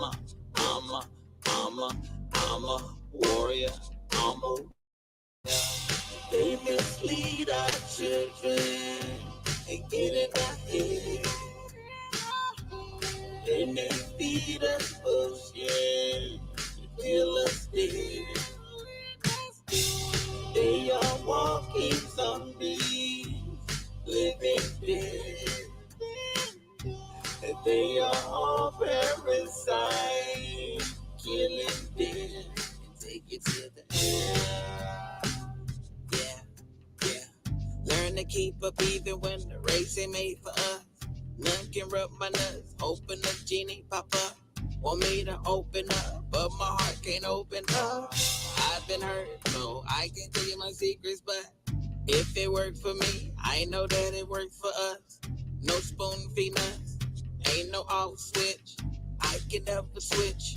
I know too much shit. They mislead our children and get in our head. They can feed us bullshit, kill us dead. They are walking zombies, living dead. And they are all parasites, kill them dead and take it to the air. Thank you, family, for joining us tonight, and hopefully we'll see you next week.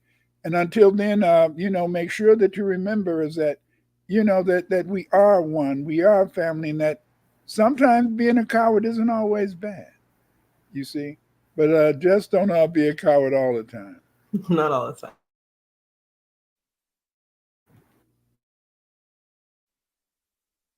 The only thing that can save you is be one, be one, be one.